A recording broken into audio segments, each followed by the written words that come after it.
ఎక్కడికి వెళ్ళిపోతున్నావు? వదులు వదులు, నేను స్నానం చేయాలి. నేను ఉంటే చేయకూడదా? వెళ్ళు. వెళ్ళు. నేను కూడా స్నానం చేయలేదు. ఆ షవర్ కింద ఇద్దరం ఈజీగా పడతాం అనుకుంటా.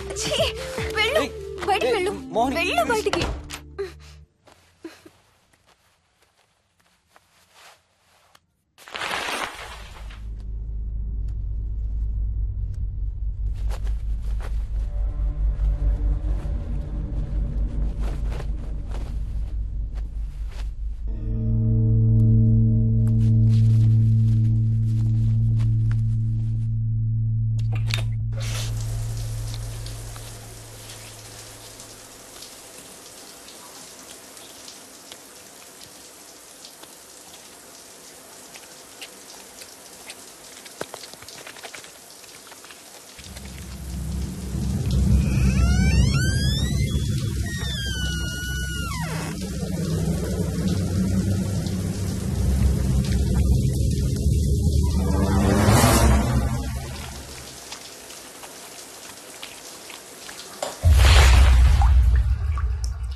కాలనీ అంతా ఓ రౌండ్ వేసి వచ్చాను రా. ఊరంత ఉంది. బాగా ఆకలేస్తాం. టిఫిన్ రెడీయా? రెడీ రెడీ మావయ్య. చట్నీ ఏం చేసావమ్మా? టొమాటో చట్నీ. ఊరు నుంచి తెచ్చిన పచ్చళ్ళు కూడా ఉన్నాయి మావయ్య. మోయిని ఆగమ్మా, అన్ని ఇక్కడే ఉన్నాయిగా, నువ్వు కూడా వచ్చి కూర్చో. నాకు దోశ ఇవే. రేయ్, అది ఆపి టిఫిన్ చేయరా. సాయంత్రం నీ ఫ్రెండ్స్ డిన్నర్ కి వస్తున్నారా? వస్తున్నారమ్మా. అవునమ్మా, మీ అన్నయ్య ఎప్పుడు వస్తున్నాడు? ఓ 4-5 రోజుల్లో ట్రైనింగ్ అయిపోతుంది అత్తయ్య. వచ్చేస్తాడు. టిఫిన్ చేసి వంట మొదలు పెట్టేద్దాం అత్తయ్య. ఎరా, పెద్ద గిన్నెలు ఏమైనా కొన్నావా? ఏం కొనలేదమ్మా. షాప్ కెళ్ళి తీసుకొద్దాం. ఇప్పుడు అంత దూరం ఎక్కడ వెళ్తాం అత్తయ్య? ఉన్న వాటితో మేనేజ్ చేద్దాం. అలాగేనమ్మా, ఇంట్లో సామాన్లు కొనేటప్పుడు కాస్త చూసుకోనమ్మా. అలాగే. అవునవును, చూసుకోనమ్మా. జీవితాంతం మనతో ఉండేవి. నచ్చకపోతే ఇంట్లో ఉంచుకోలేం, అలాగని బయట పారేయలేం. Stop it Ranga.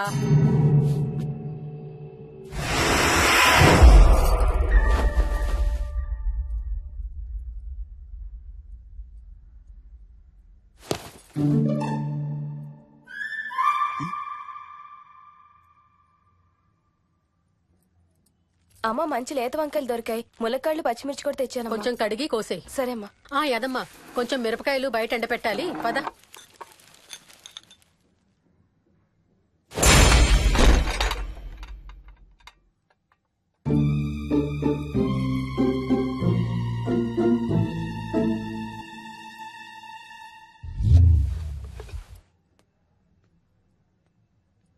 బుద్ధుందా? మామయ్య చూశారు. ఏం చూసారు? నువ్వు చేసిందే చూశారు. నేనేం చేశాను? టేబుల్ ఎందుకు దన్నావు? ఎందుకు తన్నాను తెలీదా?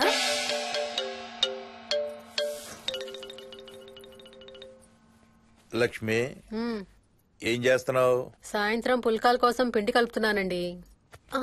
నువ్వు అలా పిండి పిసుకుతంటే ఎంత సెక్సీగా ఉన్నావో తెలుసా? Stop it Ranga.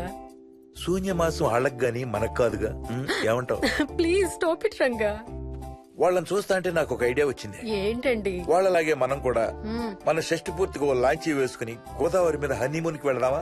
ఊరుకోండి, గోదావరి మీద హనీమూన్ ఏంటి? అంటే వేరే ఎక్కడికైనా వెళదామా? అలాగని కాదు, మీ ఇష్టం. మీరు ఎక్కడికంటే అక్కడికి వెళ్దాం.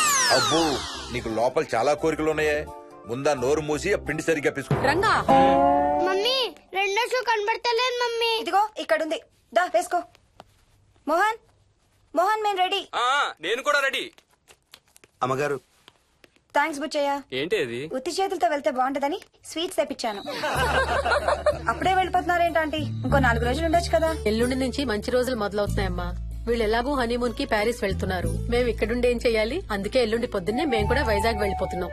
ఫెంటాస్టిక్. అన్ని కూరలు చాలా బాగున్నాయి. బిర్యానీ అయితే అదిరిపోయింది. స్వప్న, ఆంటీ ఉన్నప్పుడే నువ్వు వంట క్లాసులకు వెళ్తే మంచిది. ఈ వంటలన్నీ చేసింది నేను కాదు బాబు, మా కోడలు Mohini. Wow, really nice Mohini, చాలా బాగా చేసావు. Thank you. అవునయ్యా, అంకుల్. మీ వాడేంటి వచ్చినప్పటి నుంచి దించిన తల ఎత్తడం లేదు? కంపెనీ లేదు కదా నాన్న, బోరు కొడుతుందేమో. Okay come. నువ్వు లాగించబోయా? You like video games? Car games అంటే ఇష్టం నీకు? చూడు, లేటెస్ట్ వర్షన్ GTA. ఆడతావా మ్మ్. దస్ బటన్ చలో.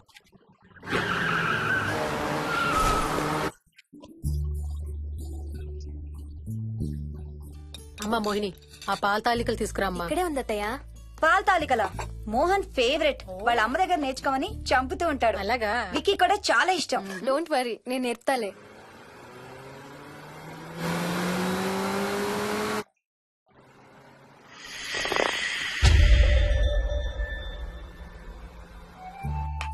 Wiki Vicky come here. కొంచెం వేసుకో. బాయ్ రాజు. ఎవరితో మాట్లాడుతున్నారా? కెప్టెన్ రాజుతో. కెప్టెన్ రాజా? వాడేవాడు? ఈ ఇంటి ఓనర్. హే, ఈ ఇంటి ఓనర్ నేను. ఎవడా కెప్టెన్ రాజు? పిలువాడిని, చెప్తా వాడి సంగతి. ఏంటి రాజు?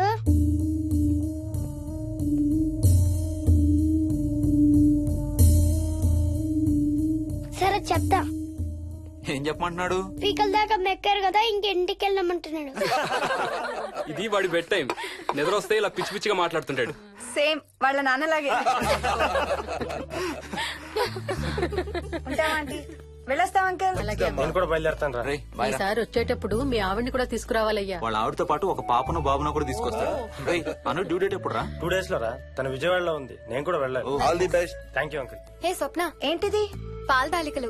థ్యాంక్స్ మోహిని, నేనే అడుగుదాం అనుకుంటున్నాను. సిగ్గు లేకపోతే సరే. ఇందులో సిగ్గుపడ్డానికి ఏముందమ్మా? అది ఇక్కడే ఉంటే మీ అంకుల్ తిని రాత్రంతా గంతులేస్తాడు. అవును, నేను గంతులేస్తంటే ఈవిడ నోటితో డప్పు సౌండ్లు ఇస్తుంది. Stop it, Ranga. Okay Bye. Bye, see you. Bye. Bye రా. బాయ్ రా. Bye.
ఒట్టి గొర్రకే అనుకున్నావు కదమ్మా.